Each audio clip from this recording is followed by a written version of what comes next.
بسم اللہ الرحمن الرحیم۔ شروع کرتی ہوں اللہ کے نام سے جو بڑا مہربان نہایت رحم کرنے والا ہے۔ کبھی خود کو بھی چھان کے دیکھ، خاک کے سوا تجھ میں رکھا ہی کیا ہے۔ اے اللہ پاک، ہماری جو زندگی گزر گئی اس پر ہم تیرا شکر ادا کرتے ہیں اور اپنے گناہوں کی معافی مانگتے ہیں۔ تو ہمیں معاف کر، اور جو زندگی باقی ہے اس پر ہم تیری رحمت کے طلبگار ہیں۔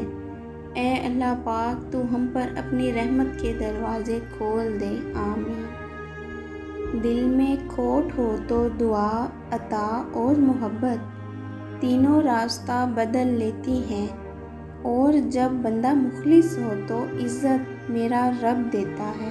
بے شک حیراں بیٹھا ہوں وقت کا دھاگا لے کر، روح کو رفو کروں کہ اپنے خواب بنوں۔ انسان کی پریشانیاں دو چیزوں سے آتی ہیں، وقت سے پہلے چاہتا ہے اور تقدیر سے زیادہ چاہتا ہے۔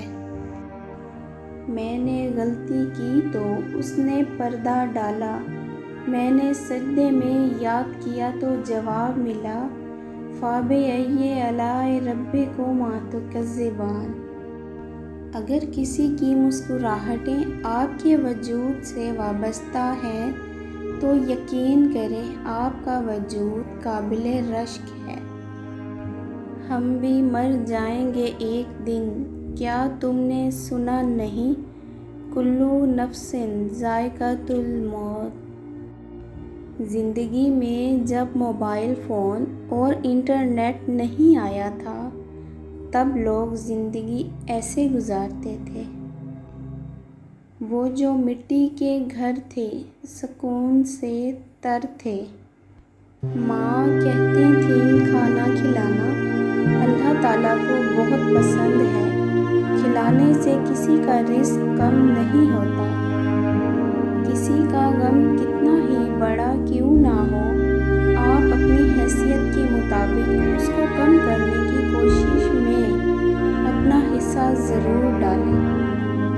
صرف اللہ تعالیٰ کی ذات جانتی ہے کہ کسے کب، کہاں اور کتنا عطا کرنا ہے۔ سمندر بہت بڑا ہے لیکن ہم اتنا ہی پانی لے سکتے ہیں جتنا ہمارے ہاتھ میں آتا ہے۔ اسی طرح اللہ کی رحمتیں بہت لامحدود ہیں لیکن ہم اتنا ہی پاتے ہیں جتنا ہمارا ایمان ہے۔ دولت پر کبھی تکبر مت کرنا، اگر حلال ہے تو حساب دینا پڑے گا اور حرام ہے تو عذاب سہنا پڑے گا۔ شکر کرنا سیکھو، اتنا ملے گا کہ تھک جاؤ گے۔ دل بہت قیمتی چیز ہے، کوشش کریں کہ اس میں وہی رہے جو رہنے کے قابل ہو۔ کسی نے پھول سے پوچھا کہ جب تمہیں توڑا گیا تو تمہیں درد نہیں ہوا؟ پھول نے جواب دیا، توڑنے والا اتنا خوش تھا کہ میں اپنا درد بھول گیا۔